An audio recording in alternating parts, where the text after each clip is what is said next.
It's their 20th anniversary. We've waited ages for the film, and the show just keeps getting better and better. Yes, this is the summer of The Simpsons, and this is a culture show special.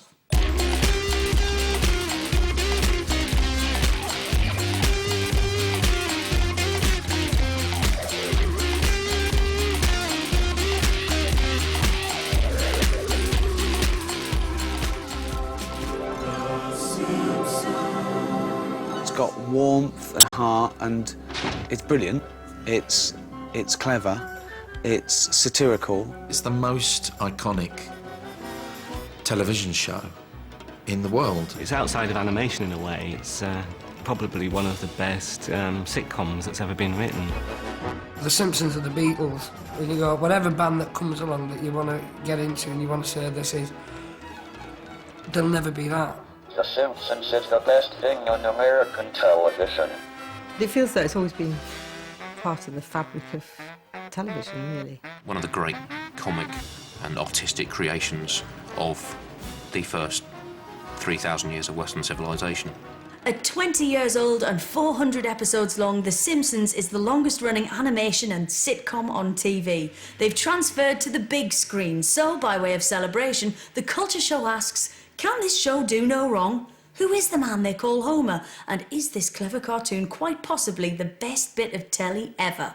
Well, 60 million viewers a week can't be wrong. I love The Simpsons because it is a celebration. It's like no matter what bad mood you're in, if you turn on this TV show, you're going to see characters who may love each other, but they also drive each other crazy, and they're also having a great time. Well, good night. It was 1987 when these early images of the now famous family first appeared on The Tracy Ullman Show. Cartoons would never be quite the same again.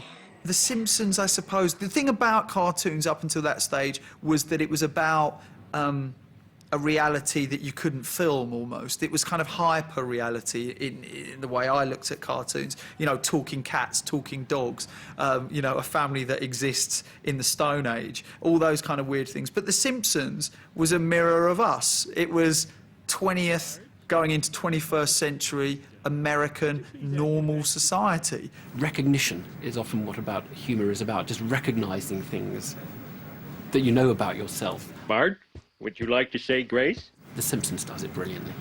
Dear God, we pay for all this stuff ourselves, so thanks for nothing.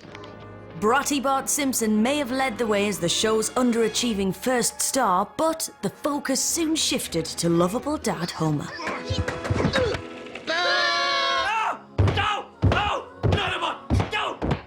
Possibly my favourite character of all time is Homer Simpson. I think he's a work of art. I think his influence is just incredible. Hello, operator, give me the number for 911. No! Homer can just say anything and be funny. Donuts. Is there anything they can't do? And even though he's really stupid, he can be quite profound. 3 little sentences that will get you through life. Number 1, cover for me. Number 2, oh, good idea, boss. Number 3, it was like that when I got here. Hey, this is good stuff. Told you. Now, come on, you're going to learn how to shave. The appeal of The Simpsons is that the characters display all the traits we see in ourselves. In particular, Homer is the ultimate young middle-aged man, a father who repeatedly fails his kids, messes up at work, and is always trying to get something for nothing. I sold a guy our spare tire.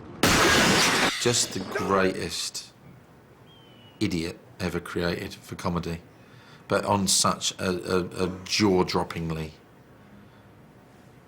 awesome level. From the moment he first went, bacon, that was it. Delicious. Probably my favourite single moment in the show is when one night he creeps downstairs and he eats an entire packet of processed cheese, 64 slices of cheese. 64 slices of American cheese. He goes, processed cheese. And he goes, 64. 63. And he eats an entire block of cheese. One. And then Marge comes down in the morning and he goes, I think I'm blind. Have you been up all night eating cheese? I think I'm blind. He ate so much cheese he went blind. It was just... There's one bit where Frank Grimes, this guy who works there, can't believe Homer's so stupid, and yet his friends love him, and he's got a lovely family and a lovely house. And here's a picture of me in outer space. You went into outer space. You. Sure. You've never been? Would you like to see my Grammy Award? No! And what's clever about that is because he's a new character coming in, we're watching it and we're laughing at Grimes, right? He's right, but we know why Homer's got all those things, because of all the nice things he does as well. And what do you have to show for your lifetime of sloth and ignorance? What? Everything! A dream house, 2 cars, a beautiful wife, a son who owns a factory, fancy clothes, and lobsters for dinner. And do you deserve any of it? No! What are you saying? I most identify, sadly to say, with Homer. I think actually one of the reasons why the show is as popular as it is globally is because of that universal feeling of stupidity. Either love of stupidity, awareness of one's own stupidity, or probably, in the case of most of us, the secret sense of superiority towards people who are more stupid than we are. Deep down, his worst crime is he wasn't born bright, but he's got his heart in the right place. Sometimes the only way you can feel good about yourself is by making someone else look bad. And I'm tired of making other people feel good about themselves. I mean, Homer's a bit obvious. Homer is the star. I think Lisa is absolutely crucial to the programme as the counter to Homer. You barbecue-wrecking know-nothing know-it-all. That's it! I can't live in a house with this prehistoric carnivore! I am out of here! She's the voice that we all hear with inside us when the Homer bit of us gets too strong. They can't seriously expect us to swallow that tripe. Now, as a special treat courtesy of our friends at the Meat Council, please help yourselves to this tripe. So I think in a way Lisa's too important to be one's favourite. Stop it! Stop it! Don't you realize you've just been brainwashed by corporate propaganda? I think for me, if you forced me, I would say Marge would be my favourite character. Why, thank you. Marge holds the programme together. She's got tremendous common sense. She's got tremendous strength. And Homer's weaknesses, Lisa's demanding nature, she holds it between the two of them. Perhaps not quite as funny as some of the other characters, but there is tremendous humour when Marge loses it. As she does sometimes, or when Marge gets cross, or when Marge explodes.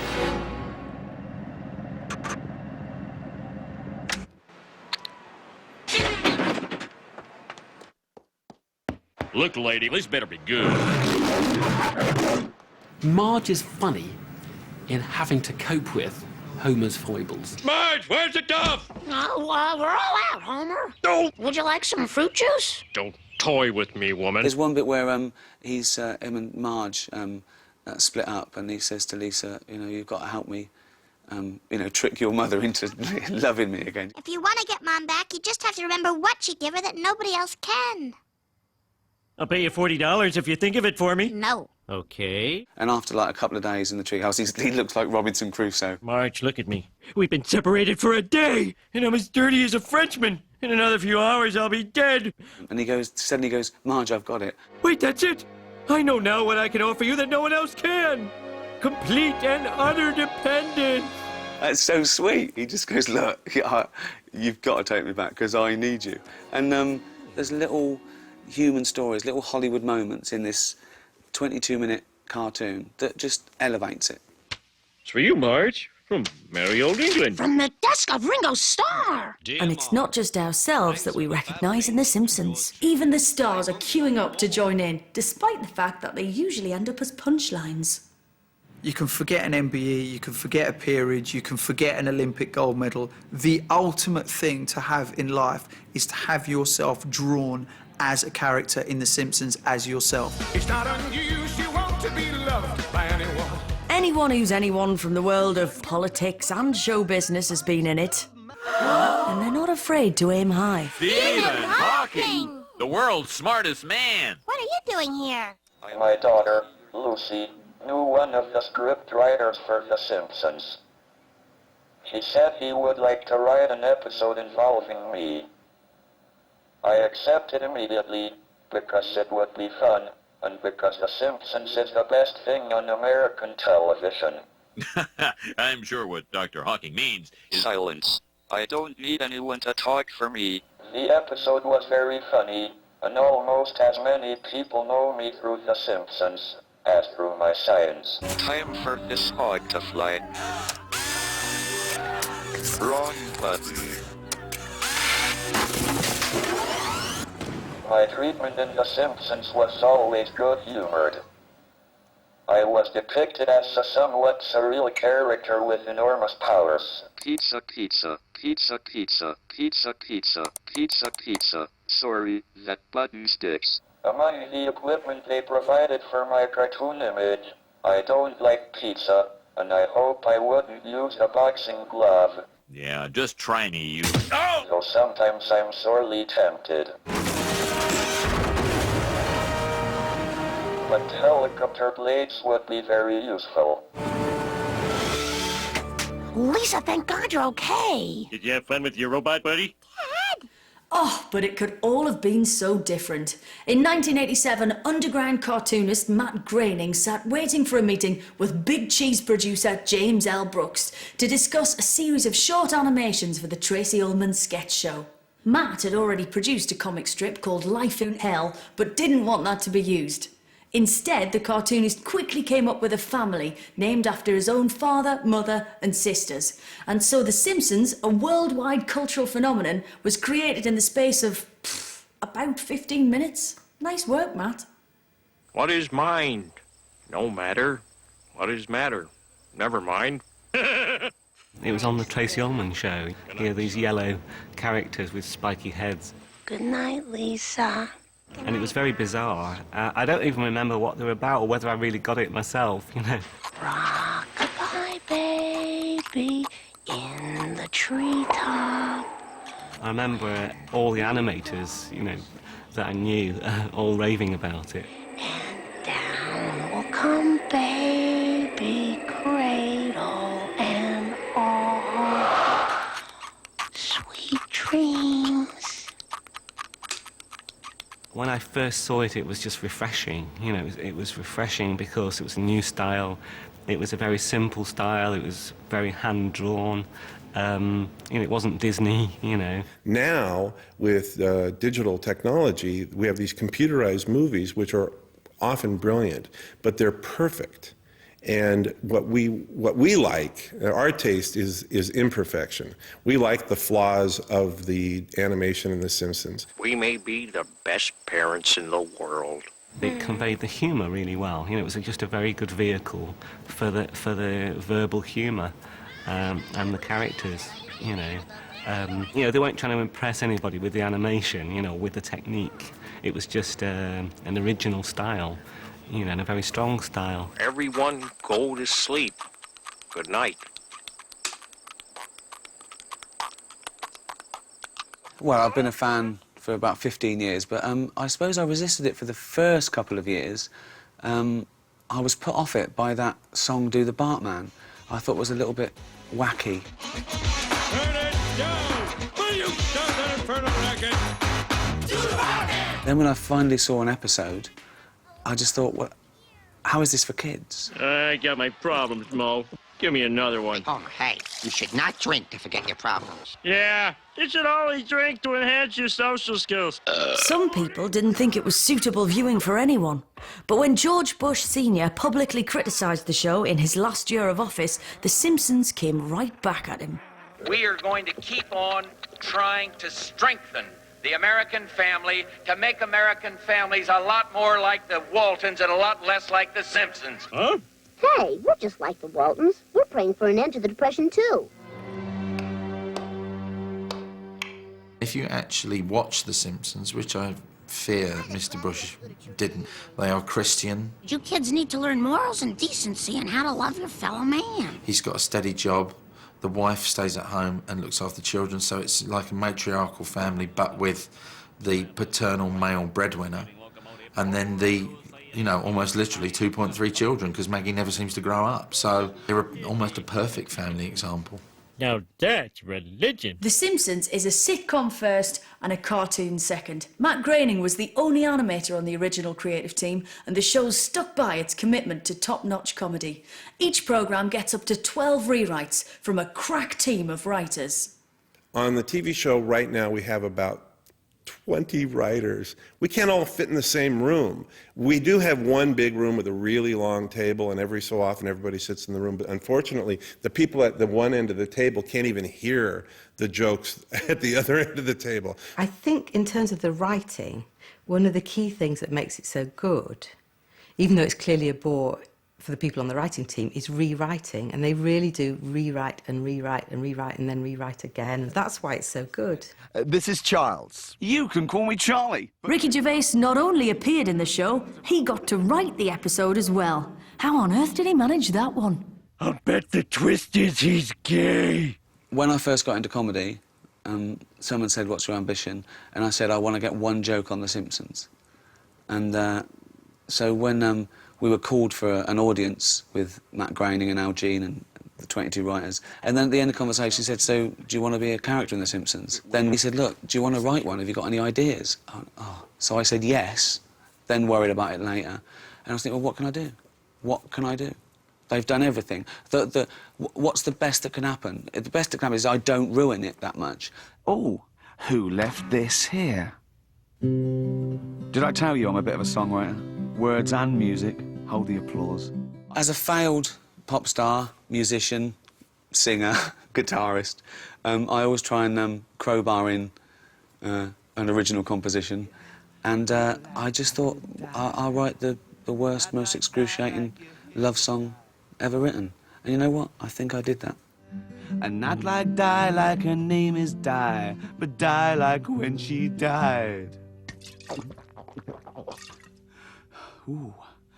But lady, just like Lady Di, be my princess tonight, but don't die, don't die. Do you know what? It felt like I'd won a competition. It felt like it wasn't part of the career. It felt like I had a few weeks to live, and they said, you can write an episode of The Simpsons if you want. He won't get to see it. He's very ill. Marge, I love you. And I can tell from your basic level of... I'll do that again. It took a long time on the day. Marge, I love you. And I can tell from your basic level of courtesy that you love me too. What? No! They have some crackingly good lines. Very deeply, meaningfully good lines. Well, sir, everyone's alive. Guess that's something to be thankful for. Now, that kind of attitude's not going to get your house back. Ned Flanders' house blows down in a hurricane. Ned being the religious one who prayed for salvation when the hurricane comes. He doesn't have insurance, and his wife says... Eddie doesn't believe in insurance. He considers it a form of gambling. Now, that is an incredibly profound line. That's insurance is a form of gambling. It's a very provocative thing for someone to say. Why me, Lord? Where have I gone wrong? I've always been nice to people. I don't drink or dance or swear. I've even kept kosher just to be on the safe side. I've done everything the Bible says, even the stuff that contradicts the other stuff. Often when I was working on Newsnight, I would want to illustrate some complicated economic issue, and my mind kept coming to The Simpsons, which seemed to me to have perfectly encapsulated it. Buck 'em, Lou. I think the programme brilliantly articulated some of the contradictions that the public have in relationship to policymakers. I'm sick of these constant bear attacks. It's like a freaking country bear jamboree around here. The clip I really wanted to use was in an episode in which a bear has attacked the town, and the town rebels and says, goodness, we can't tolerate all these bear attacks.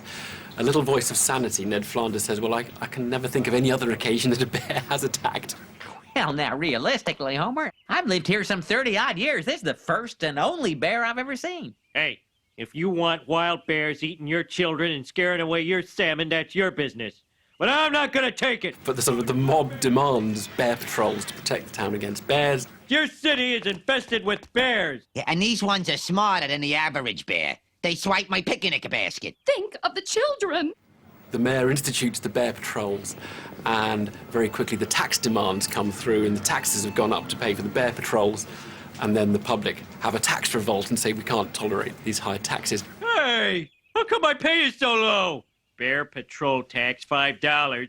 What?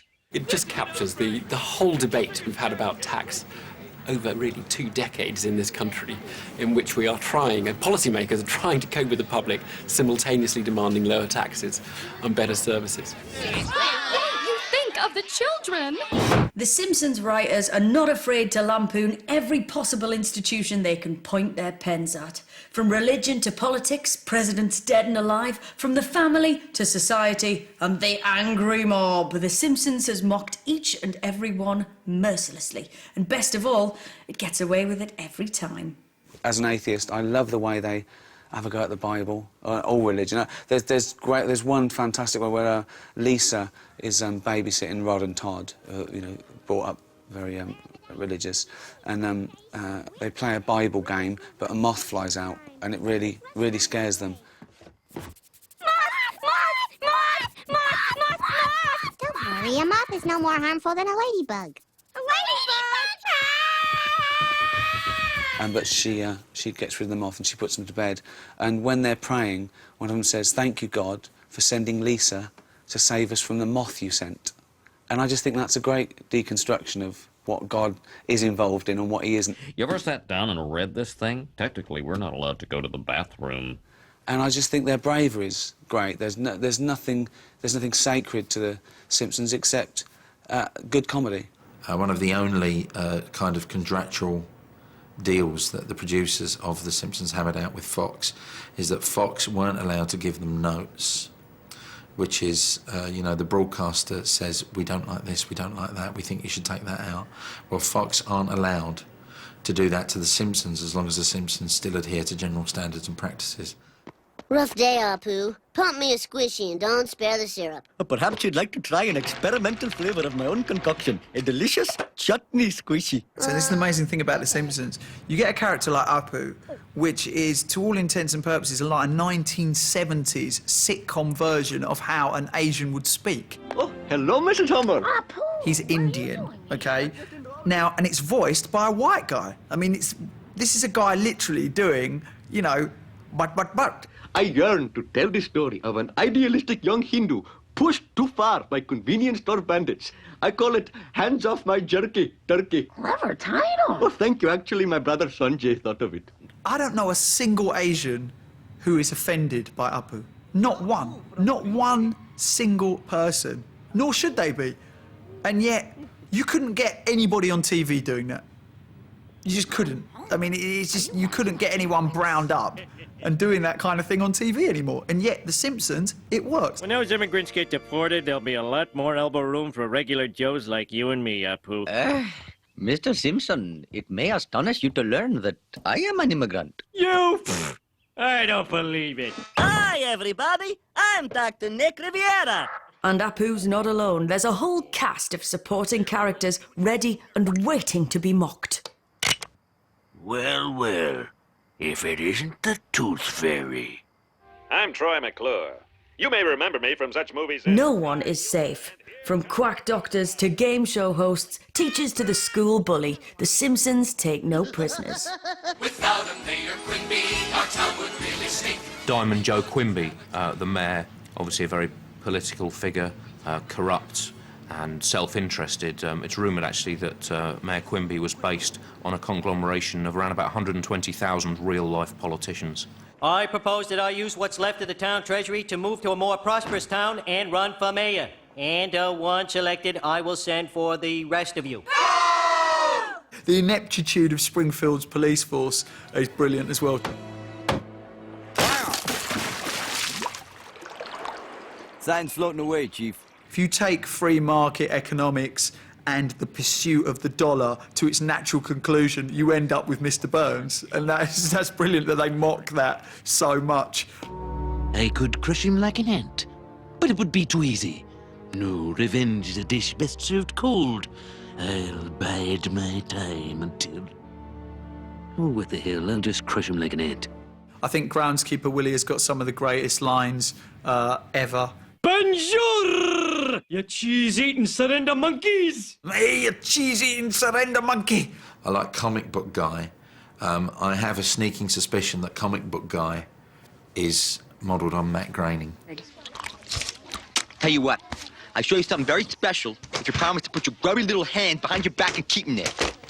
And I think that the writers deliberately created Comic Book Guy because he's quite sort of anal about the detail of things. Can I have it for 35? No, freaking kids. I do not need this. I've got a master's degree in folklore and mythology. And I get the feeling that maybe Groening does a little bit of that. You know, the idea that Comic Book Guy is based on me. I mean, come on, you people. Can't you pick a more attractive character? You know, I mean, even Mo, the bartender, would be a better character. Hey, everybody, I want to see more butts! It may be complex, intellectually challenging social satire, but a simple bit of slapstick also works every time. I particularly like that moment when Sideshow Bob steps on 9 rakes.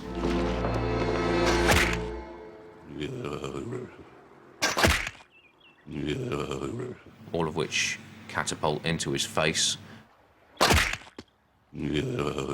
I've heard that there was supposed to be only 1 rake, but the episode was too short, so they made it 9 rakes instead, which obviously is 9 times funnier than stepping on 1 rake. The Simpsons is a success because the writing is some of the best in the business, but there's something more. Perhaps that writing's created characters that we can all identify with. Okay, they might be yellow with 4 fingers and be immune to the aging process, but they are a family, and that makes them universal. Between July and August, a line will be drawn and then colored in yellow. Run! Run! Jump! Jump! Rest! Rest! Now, I know we've had a rough day, but I'm sure we can put all that behind us. We want home. This summer, The Simpsons may well be waltzing off into the Hollywood sunset, but surely they won't leave us staring blankly at our TV screens. You know, it's possible. Is it that we have run our course with the Simpsons movie? You know, it's all over, but no. I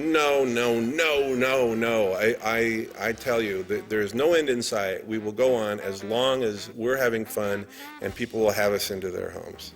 It shouldn't be this good for this long, so they shouldn't push their luck. But I wouldn't be surprised if they could do another 400. But I don't think they should. I think they should make it finite and have a holiday. Just spend their money, because they are rich. Big time. I mean, silly money. Obscene. I mean, I don't think they deserve it.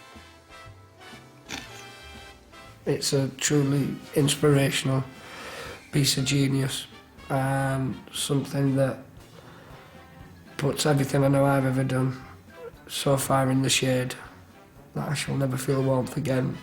How would you like it if 20 years from now people were laughing at things you did? Not likely. It's amazing. It's incredible. The Simpsons.